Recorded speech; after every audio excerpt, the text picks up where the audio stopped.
ketemu lagi dengan Kang Nasir dari Istana Dongeng Nusantara. Nah, sekarang saatnya kita akan bahas teknik mendongeng dengan cara berbeda. Dengan apa? Dengan media buku. Ya, dengan media buku. Kenapa dengan media buku? Karena kita mendongeng itu pasti ada referensinya, pasti ada sumbernya.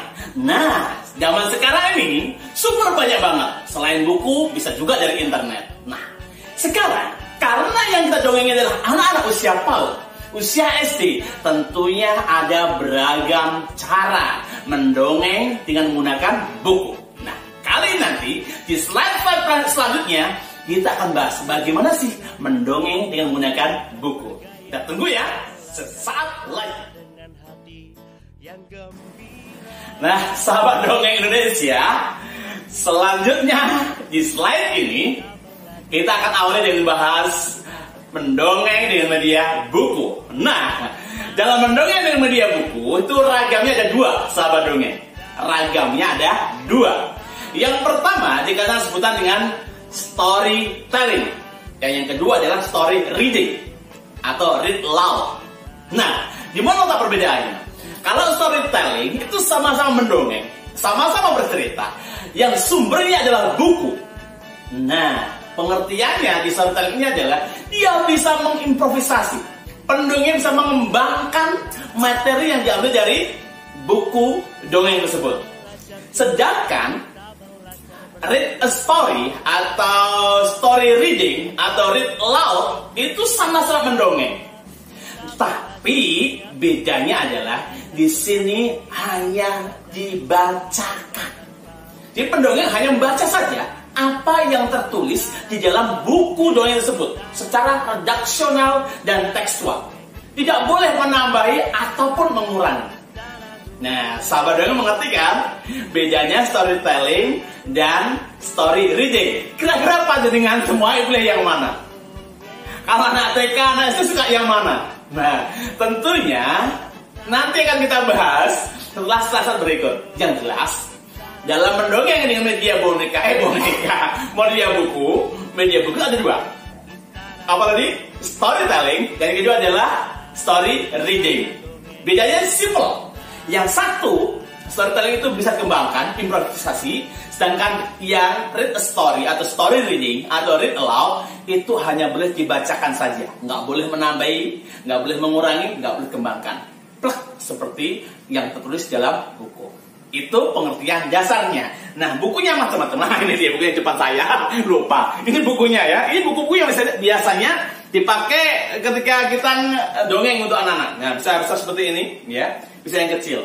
Nah, untuk pendongeng biasanya dia akan lebih lancar kalau dia baca buku dulu.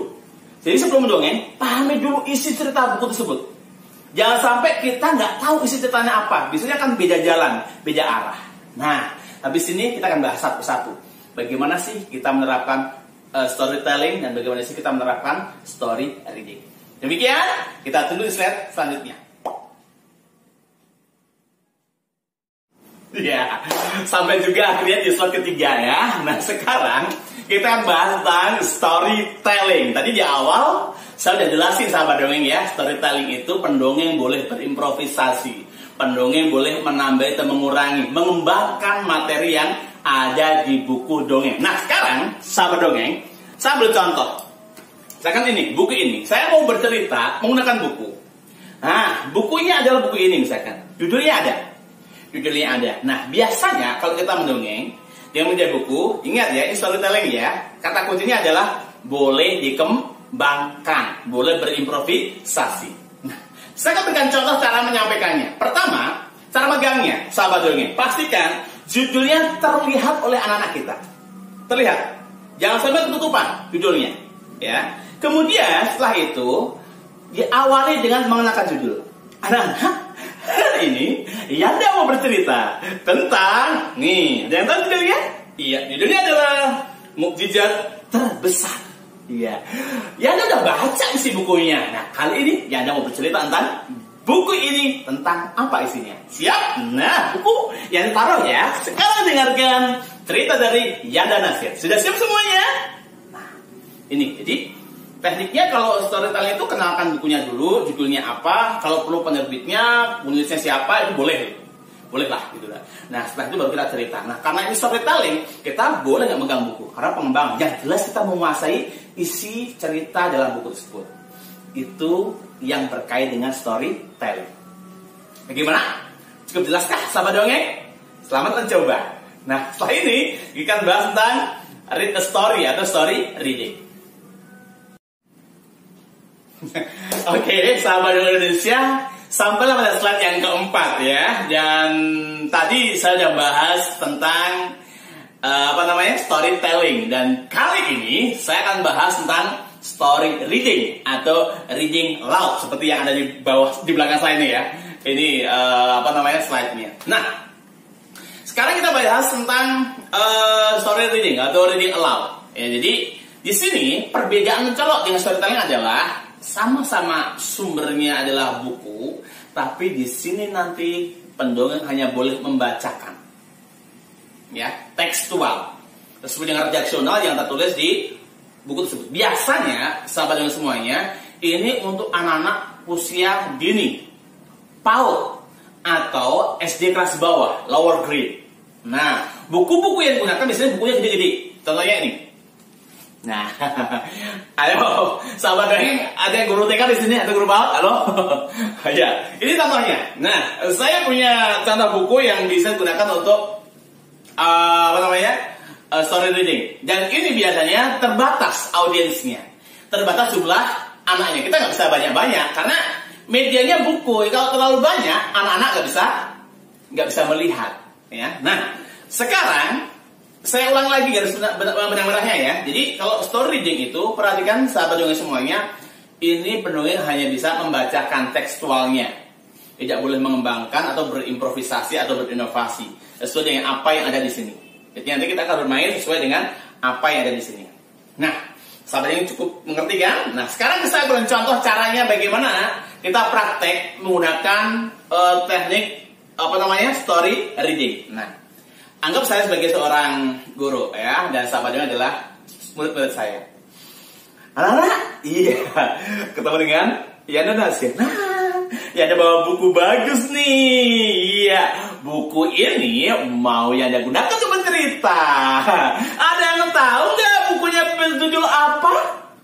Hah? Belum tahu? Iya, ini ada gambar anak-anak sedang main apa nih ya? Ada mobil-mobil. Nah, buku ini judulnya adalah nih, Raksasa Jahil. Apa judulnya? Raksasa Jahil. Nah, dalam buku ini ada apa ya? Dapat penasaran belum? Pasti kalian penasaran. Kita buka bareng-bareng ya. Yuk, hitung yuk. 1, 2, 3. Dadadadadang. Dadah. Iya, lihat ini. Ini ya. Tuh, lihat ini gambarnya. Lihat. Ada anak ini baru apa ya? Akhirnya aku bisa masuk laboratorium kakek. Jadi ini anak kecil akhirnya bisa masuk ke laboratorium kakek. Nah, begitu sahabat dongeng semuanya. Jadi yang kita baca tulisannya ini, ya. Nah, kita boleh sih menunjukkan ini anaknya, ini laptopnya, ini gambar boleh. Begitu dibuka lagi, yang kita baca adalah tulisannya. Jadi nggak boleh kalau di story reading buku kita taruh kemudian kita, nah akhirnya anak itu sampai di laboratorium kakek. Dia bisa dikabar, nggak bisa. Jadi posisi tetap megang buku, dan tetap buku ini menghadap ke anak-anak. Nah, itu dia bagaimana kita mendongeng dengan teknik story reading atau reading loud. Jadi kita hanya mengeraskan bacaan yang tertulis dalam buku referensi tersebut. Cukup jelas sahabat dongeng? Ya, itu dia perbedaan antara story reading dan storytelling. Kira-kira enak yang mana? Sahabat dongeng yang lebih tahu silahkan mempraktekkan. Ya, dan yang terakhir di slide saya yang kelima, kira-kira apa? Kita tunggu selanjutnya.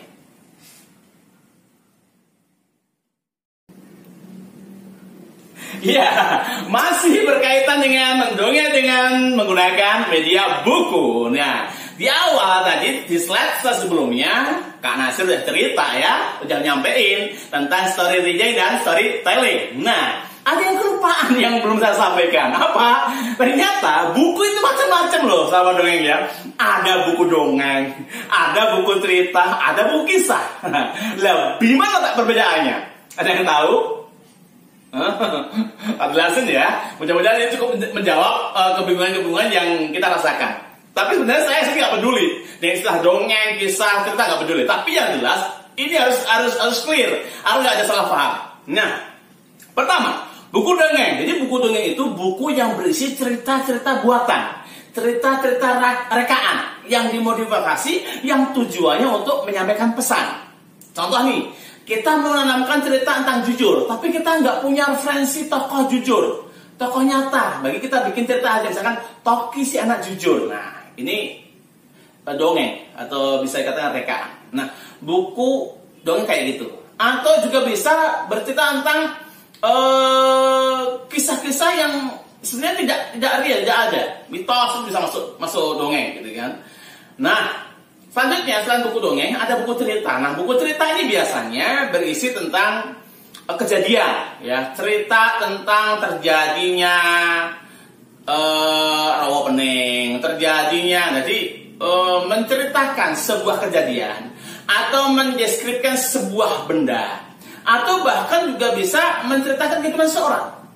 Itu cerita. Nah, yang terakhir buku kisah. Buku kisah ini biasanya berisi tentang menceritakan tokoh nyata, tokoh yang betul-betul ada. Nah, ini juga bisa digunakan sebagai referensi untuk storytelling ataupun juga story reading. Nah, benang merah dari materi ini sahabat dongeng semuanya adalah dua, story reading dan storytelling ya. Story reading berarti kita mendongeng, pendongeng itu hanya boleh membacakan, ya, tidak boleh berimprovisasi atau memodifikasi atau mengembang, nggak boleh. Nah, sedangkan kalau storytelling itu bebas, sumber bacaannya buku, tapi kita bisa mengembangkan, bisa berinovasi, bisa berimprovisasi.